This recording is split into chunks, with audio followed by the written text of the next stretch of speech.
See that coming through. Thank you. And all right, so here's a bit about Jonathan. Um, Jonathan's going to talk today about how a clear and powerful brand story amplifies your sales and marketing efforts. And we'll address applying the principles of brand story through examples of his own work. And what he does in his work as a filmmaker and photographer is essentially tells a human story of business. And he creates these strategic and immersive brand stories. You'll just be blown away by these for these small businesses that can help them connect to their clients so that the clients are become eager and they don't have all kinds of barriers to working with them because with that company, because Jonathan's really helped to tell that story in such an effective way. So at this point now, I'm going to bring up Jonathan. I'm going to put you on, get out here and put it on speaker view, and the floor is yours, my friend. Okay. Well, I guess if you're all in Mountain Time, good afternoon, everybody. Thanks for giving me a little bit of your afternoon. And thank you, Joyce. I appreciate it. So I am a junkie about being curious and explaining my curiosity. I can trace this back to me being about 9 years old, and I've spent pretty much all my life trying to understand how things work and then figuring out from that how to transfer that to somebody else so that they are also inspired through my inspiration. And after realizing I was not going to be a clinical psychologist, I spent about 28 years as an internationally published freelance photojournalist. So going to interesting places, meeting interesting people, but figuring out how to make this person or this situation, which is important, or heck, important enough for the Wall Street Journal or Newsweek to send me out, become important enough to the people who at that moment don't care, but need to know. And going into 2019, I converted all of my curiosity and tools from the primarily editorial side into the commercial side. I was watching that industry self-destruct, and it became obvious to me through a story I'll tell you over a cup of tea sometime how that revelation came to me. But it's still essentially the same thing. How do I figure out how to make people care? And when Joyce said, hey, would you talk to my social media people? I said, well, absolutely, because getting strangers to care is essentially what social media is all about. Rather than having other platforms, hopefully, they like me, give you a quarter-page blurb, you can now craft your message the way that you want to. But the problem is that everybody's on social media, not really understanding what it is they're trying to do, not really having the skill set to make that work effectively. And there's a whole series of things on that topic. You might be excellent at what you do, but are you necessarily a visual communicator? Are you an interesting writer? Can you put together the campaign that you need to do on that platform of your choice, be it LinkedIn or Pinterest, so that the people that you're trying to reach will respond with the message that you have? So I'm going to be talking about storytelling as a way to connect from a human level. People ask me what kind of clients I work with, and I tell them I work with good people who do good things. That's it. That the smaller the organization, the more powerful I can be because I can better amplify their singular voice. But I work with companies up to 250, 300 employees. The bigger they are, the less of a personality they have and more of an established culture that comes from the top. But if it's just you, Marcia, gonna pick on you, or your neat little outfit that only has 15 employees, there's enough there that is definitely a culture. There is a personality. And those are the human things that I focus on, because any business shouldn't have to be in a situation where they explain what they do. But they do have to explain from a both intellectual and emotional standpoint what they are doing, how they are doing, their motivations, their methodologies, and most importantly, the experience.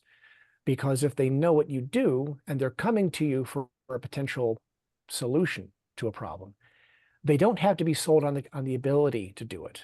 but they are coming with their guard up because either it's the first time that they've done this, and so they have no idea how this works, or they've been through the song and dance before, and they're coming to see you because they were burned by the last people. Otherwise, they'd still be with those guys.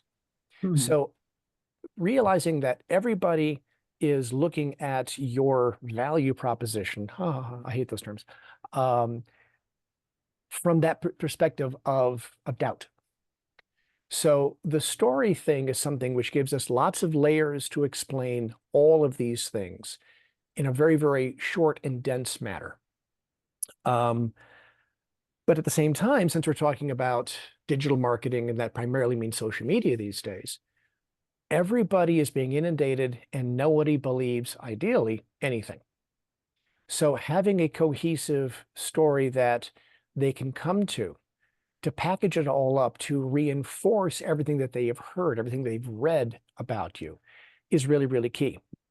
Regardless of the lead generator, whether it's a social media platform, whether it's a networking group, or even a really high-level recommendation, the people who are looking for you still need to validate all the good things that they've heard, because they may know it, but they may not feel it. And so we're going to be working from both a mental and emotional standpoint. Everything is true. Everything is real. There's no pandering. There's no hot button pushing here, because they're looking for authenticity. They're looking to smell out inauthenticity. So you got to be you.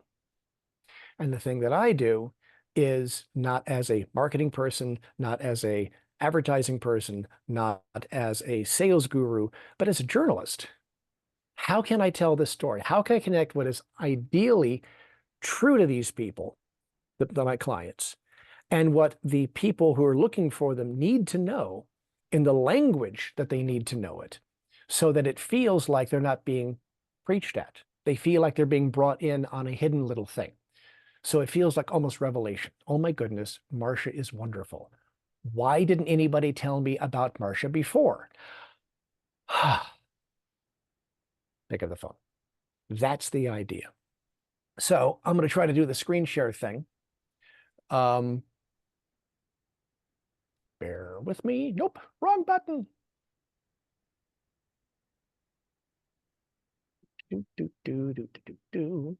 See if it works. And slideshow.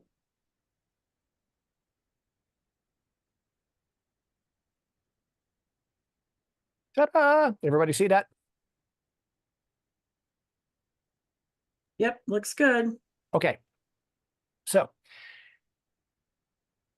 the story is really the way that makes humans kind of interesting, because we don't know of any other species that communicates through story.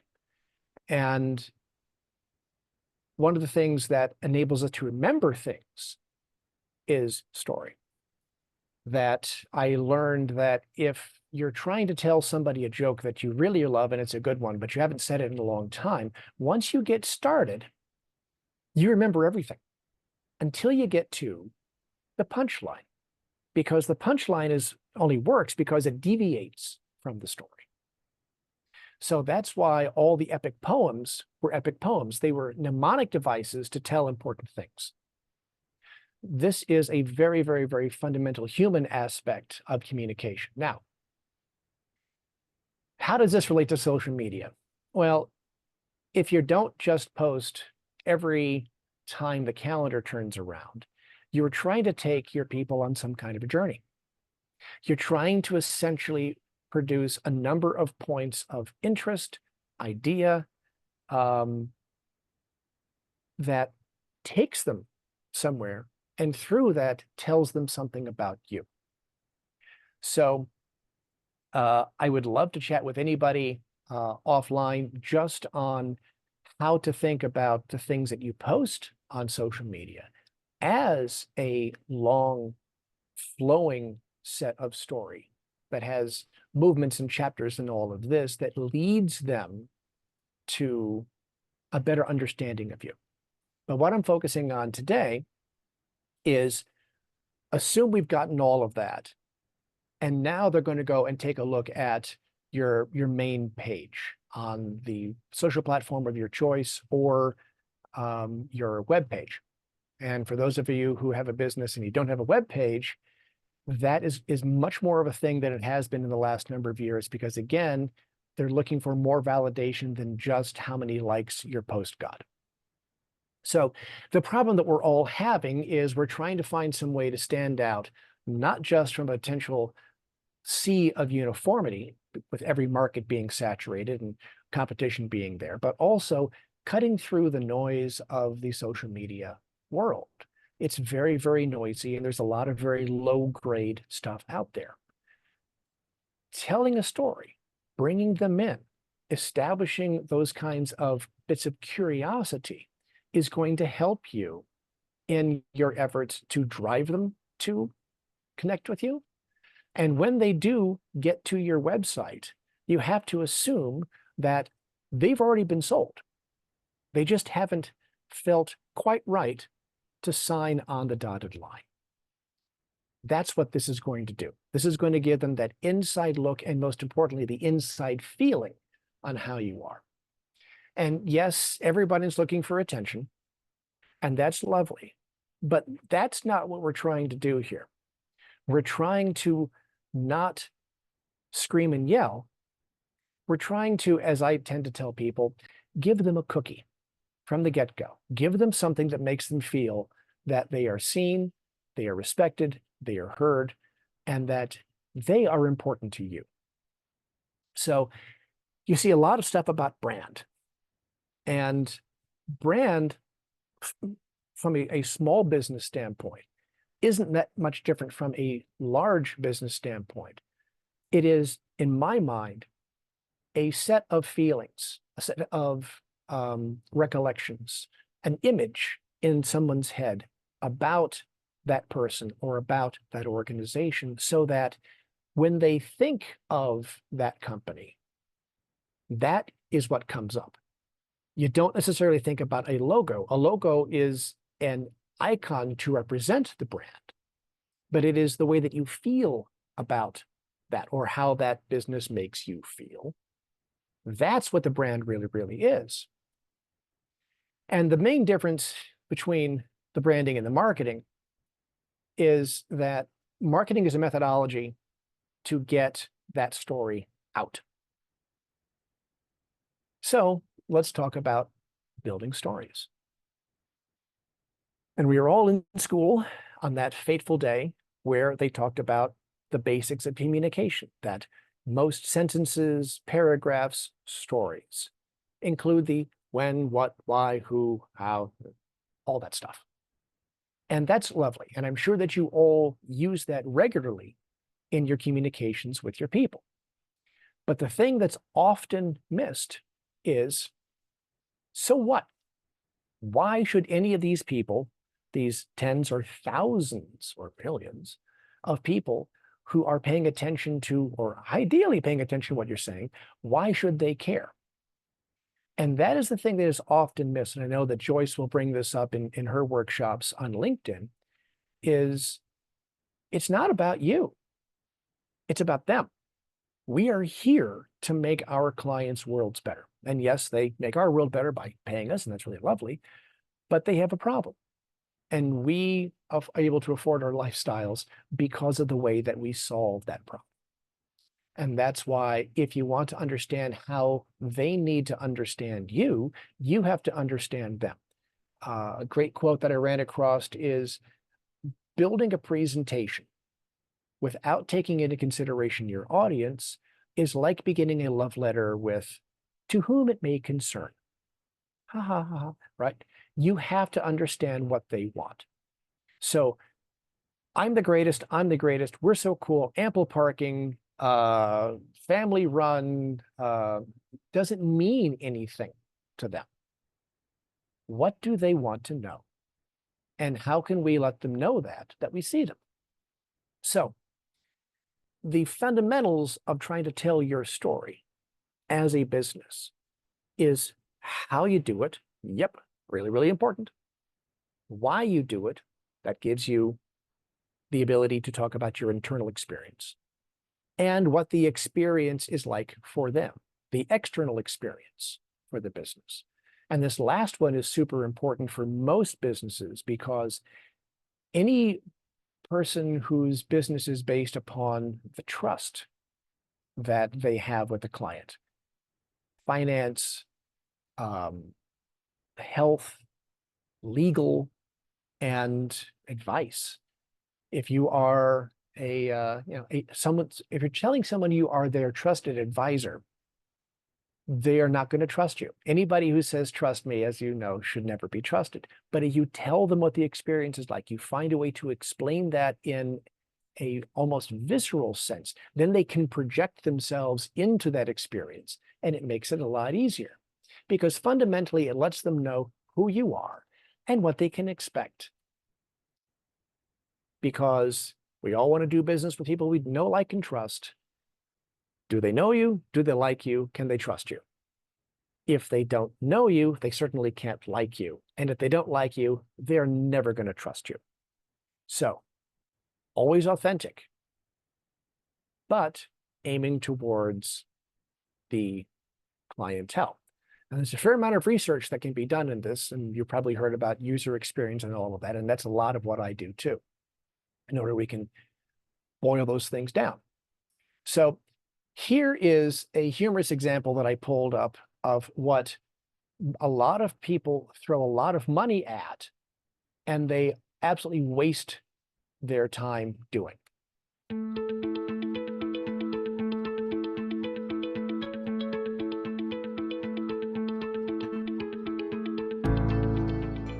Welcome to a bad corporate video. It starts with a shot from a drone because drone shots are cool. I'm the president of this company, and I'm in this video for no other reason than I am the president of this company. This is the part where we tell you about our proprietary production method that doesn't have any relevance to our customers, but we think it sounds important. I'm a company employee, and I'm going to give you some statistics, some facts and figures about that proprietary production method that you really don't care about. I'll even use a second camera angle because we paid for extra production value. Now we're going to use some stock video that features a time lapse, maybe some stage slow motion of a couple who represents our customers. Finally, smiling faces to show you we're just like you.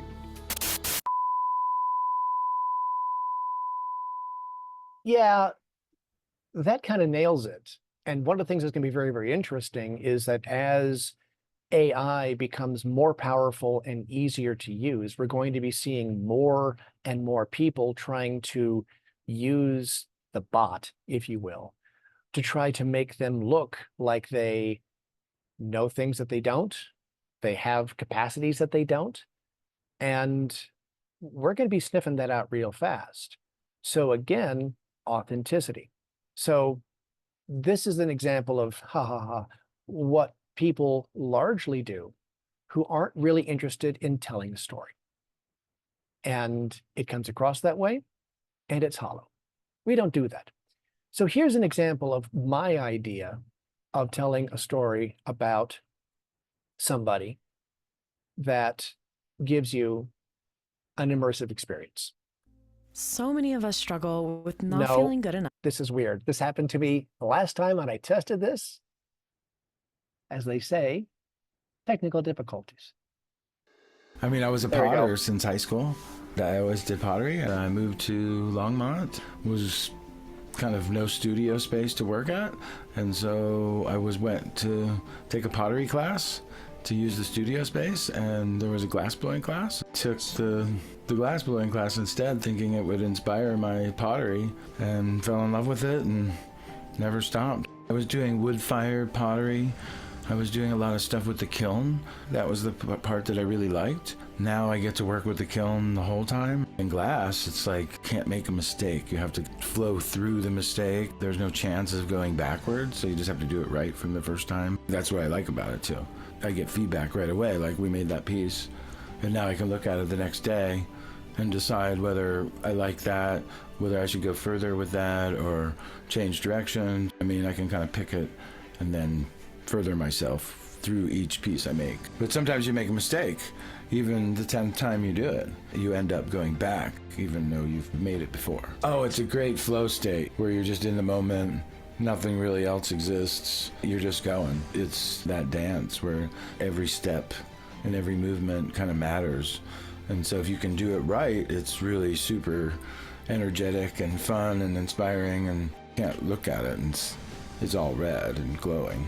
So it's moving a little different, and you have to be kind of in tune with that. Sometimes it totally changes the dance that you have to do because you added a certain color. The material is going to act different than if you put a different color on it. And so there are different dances that you have to do, like with say a blue piece compared to a red piece, because the material is different. And I love it. You know, we have so many cool colors to work with. Why not? I'm Angelo Ambrosia, and this is my art.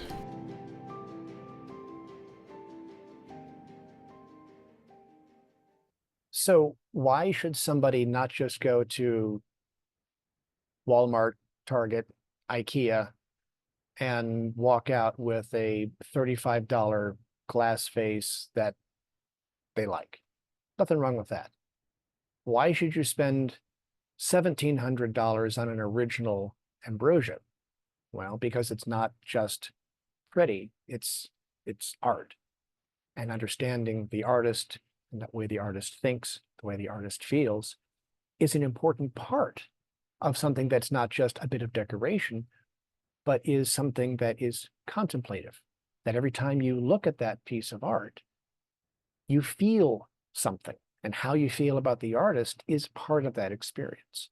So I put this together for Angelo, and this is what I refer to as brand story lasagna, where there's lots and lots of layers telling you a lot of things visually, the way he speaks, the intertwine of all of the senses of what's going on.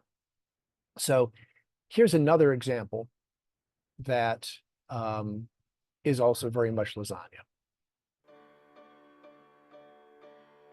We look for the connections between things and where they may have gotten broken. By nature, I see patterns and connections and have the ability to help other people start to learn how to see them, and then see them as one of the most important ways you understand how to run your company.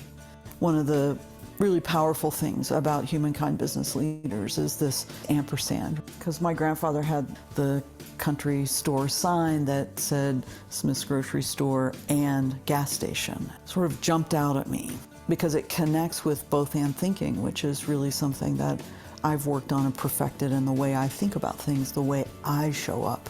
When we move away from those kinds of structured pieces of the business and we start introducing people into the process of business, having that ampersand at the cornerstone of everything we do, how can we think about this with a both and perspective? The meditation and mindful awareness teacher and practitioner that I am, the business geek, and the passionate lover of people, you put all that together, and when I show up to work with people, it is exciting and fun, and it becomes a deeply relational way we work together. Business owners, entrepreneurs, founders, CEOs, senior leaders are hungry for someone that will sit next to them and translate that into a business that could create commerce and community. Both and thinking can be a game changer. So for both of those pieces, they were not scripted. That I sat down with both of my clients and I said, okay, what are we going to try to accomplish here? And I learned about them. And after I'd figured out what it was we needed to say, I put it all together. Now with the glassblower, I spent a day with him, shooting him making that vase and talking to him about the process. And because of the way that it works, it has to cool for about 24 hours. And then I came back the following day, and then I put him on a microphone and I interviewed him, asking him to talk to me about all the things that we had talked about the prior day. because I knew his backstory. I knew what was important. I knew what to ask about his method and how he thought, how he feel. And then I took all of the things that he said, and then I recombined that into the narrative of him speaking and layered those visuals back on top of them. Now, with Beck and the Humankind Business Leaders Project, it was the exact opposite. I had been working with Beck for a while on a branding project, and so I knew a fair amount about Beck. And so I did the interview first. We sat down and I led Beck through a bunch of things I wanted Beck to talk about. And then I went and did the visuals that underscored the things that I already knew. So it was all of their words as they say it with the authentic energy, but not as a stream of consciousness, because nobody talks like that. Nobody thinks like that. And so that is in many ways the way that I work. Because I spend so much time with my people, I know them well enough, I can do it in a very freewheeling, but with a documentary feel, but with a narrative structure. Now, this next one is completely opposite. This was my idea. I'm doing this branding project on my auto mechanic, and he's an awesome guy. And this all started with me walking into his shop saying, "Hey, what's with this?" And he said, "Oh man, it was the silliest story. Let me tell you about it." And I said, "Oh, we need to use this as a piece." So I wrote the script, set it all up, and then we played it kind of silly because we wanted to show, again, for somebody that is in an industry that has a very low level of trust.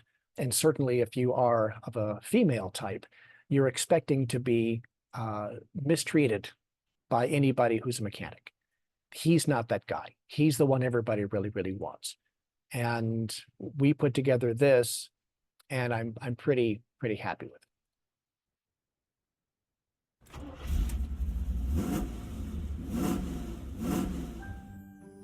Hey everyone, it's Austin with a different kind of car care tip. Today, it's story time. Thanks, Lizzie. Today's story is the oil leak, the seal, and the very bad hidden thing. Whew, I love this one. Once upon a time, a nice lady was tired of dealing with the leaky timing cover in her beloved truck.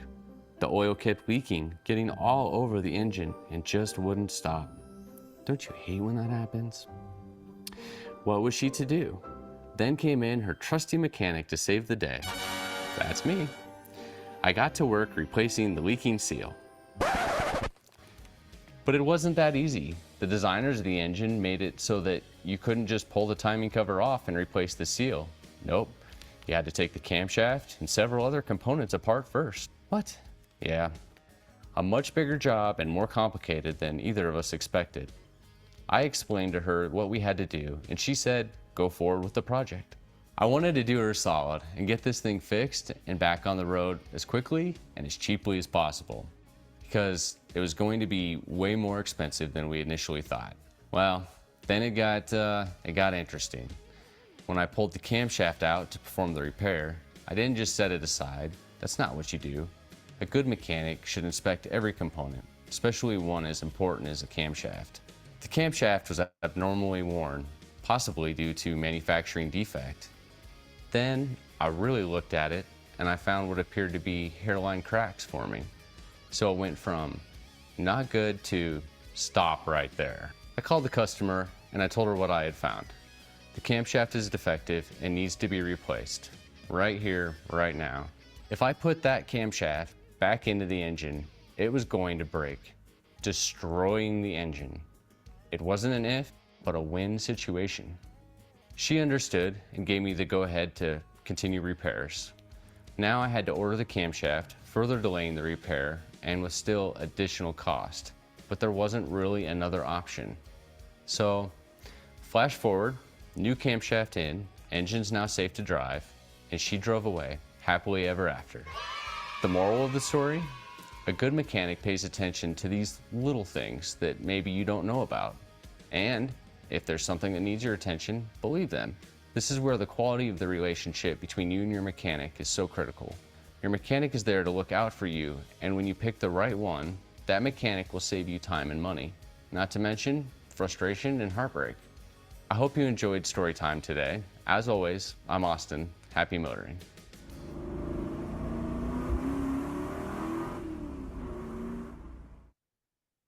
So these three are what I refer to as hero pieces. These are designed to go on the main part of your web page so that as soon as somebody lands there, they are quickly being given loads of information about not just what you do, but how you do it, how they interact with you, their communication method, how they think, how they feel. Again, those layers of brand lasagna that I talked about. Now, this is not everything about that. I do believe, going back to the whole social media aspect of this talk, everything that you say about your business should in one way or the other be a brand story. It should always reflect back to the things that you do in the way that you do it that means something to your people. Understanding your audience and maybe not touching on all the layers that you can, but giving them something and that ongoing story about who you are and how you make their world better. Now, these are 2 to 3 minute pieces, and things like this can be used in social media postings. But one of the things that I often do is I'll say, okay, well, let's build it out so that we're going to build a larger brand story. We can do shorter highlight cuts using individual sections, and we can figure that out in many cases before we start building the project. And in many cases, we can take little tiny pieces, the dreaded vertical video for reels or whatever that are 10, 15 seconds and get multiples out of those.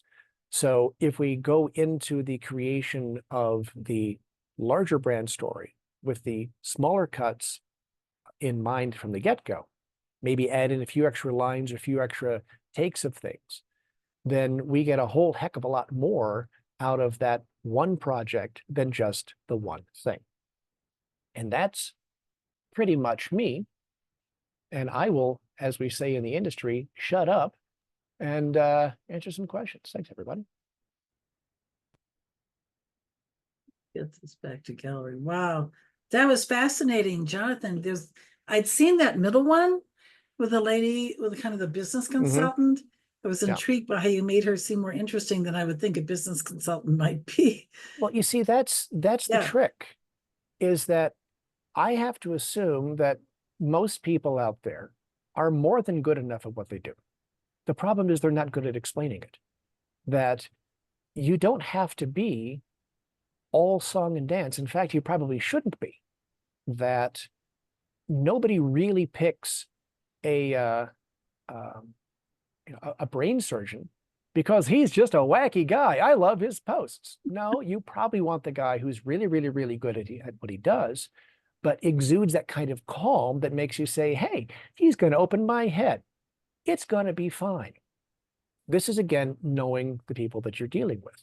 I had a consultation the other day with a guy who likes some of the humorous things that I do. And he wanted to know if we could make it funny. I said, oh, humor is awesome, but it's not necessarily appropriate for everybody. Yes, I know there's some people who do a lot of wacky things on their TV show and slapstick stuff on their social media, but are they getting attention because of it, or are they actually converting clients because of that? Attention is not the same thing as drawing a business audience. So I told him, yeah, we can probably do it a little silly, but it shouldn't be funny because he works in construction. Nobody wants to hire a general contractor because he's just goofy. I'm sorry, that's an Adam Sandler movie. That's not real life. So understanding your audience is everything. If you understand your audience, then I can reconstruct what is fundamentally you to them. So we're not just throwing money and effort at it. We're actually making the people who are curious into clients. Let's see what questions people have or comments. folks here. Just go ahead, John. John Wilcox. Not a question, but a comment. Jonathan, I've met with him over coffee. We've met one-to-one on Zoom. Curiosity makes for a great story. Yeah, I'm a very curious kid. Thanks, Jonathan's John. curious. Questions, comments, anyone else for Jonathan? This is a comment, not a question. I think, as you were pointing out with the storytelling, I think sometimes people underestimate that because they still think it goes back to like sales training, right? And they want to think they're making a logical decision, but they're making an emotional decision really and trying to do it backwards. And I think it's the same thing you just showed us with the videos, like the first video, I am a president and therefore I am here, which was actually hilarious. And then showing something that actually, when you're done, did you make people feel like they got to know you, right? And Exactly. if they got to know you and they don't like you, I think that's totally okay. It's totally cool, right? Because I was used to tell my clients, it's okay if you're a little bit polarizing, because better to have a few people who are already like, 80% in than everybody and they're really not in at all. So it's kind of like, if there's something you need to say about yourself, say it. And I that was really, in the 3 last videos that you showed us, I think that was really good, because on each of those, it's like you kind of felt like you knew that person. That's entirely the idea. Thank you, Lori. That's bang on. You can't be everything to everybody, and you're not going to be the tool for every job. So if you can present your authentic self, then the people who are attracted to you get you. And those who don't had just saved everybody time and money, because Yes. we're now essentially pre-qualifying our people. So I dress the way that I do. I speak the way that I do, because this is me. That if you're expecting somebody else, well, I'm not that. But thanks for calling. So, and I would do all of these executive portraits for, Bloomberg and Fast Company and all this. I'd often be talking to the executive handler and they say, well, what would you like for him to wear? And I would say, well, does he have a chicken suit or gorilla suit? That would be fun. But fundamentally, that person should be dressed, should present themselves the way that they know the person who is holding a fat check wants to see them. And if that is, a custom Ralph Lauren suit, wear that. If it's Hawaiian shirt and flip-flops, wear that. Know your client, know yourself. Marla had her hand up. I wanted to see, did you want to ask a question, Marla, or make a Hi, point? Marla. Yeah. Hey, yeah, I'm kind of curious. I know there's not one right way to do this. You showed us 3 examples that were very different, but I'm curious as to what you think is more effective to talk about the why you do something and kind of the background that led you to it, as the glassblower kind of talked about that initially, and then the love of what they do, or to talk about what you do and the benefits, but in a story format. I think that Simon Sinek's why has been overblown. I think that it depends upon the audience, of course. But I think that the Simon Sinek why is really good for a lot of people to better understand their own motivations. But I think that most of the research with their clientele will find that most of their clients don't really care that much. They're interested more in the client's transformation than the business owner's moment of clarity. Oh, so this is why I get up early. But there, in many cases, is an overlap. And you need to know that so that you're not spinning your wheels. Now, I just did a piece finishing up with my mechanic guy where we talk specifically about his motivations. And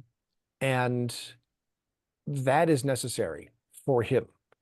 But for others, I think we'd be along the sliding scale of you betcha to irrelevant. but you got to know what it is. So again, it like all things, it's a tool for the job. There's anybody who says they know exactly what it is probably fooling you or trying to. Thank you. Very cool. Maybe one more question or comment. Anybody else have anything? I have just one announcement before we wrap up. Just why don't I think What do you think? What do you think, Brooks? Since you are a professional creative as well, and that with fashion, it's such a self-expressionary thing, but at the same time, they want to not just be wearing anything, they want to wear something that means something to them. What's your take on all of this? Make sure to unmute. Yeah, I'm interested too. Well, I agree with that. That's kind of why I've changed my focus. I'm doing interesting things with interesting textiles that have a backstory that people can keep and cherish and pass down to their family and friends when they're done with it. So that's a whole trend. Did I answer really your cool. question? No, no, that's perfectly good. Yeah, thank you. Yeah, the item itself is a work of art, just like you'd pass down that beautiful vase, it passed down the clothing item because of the whole backstory, what it means, the textile. Excuse me.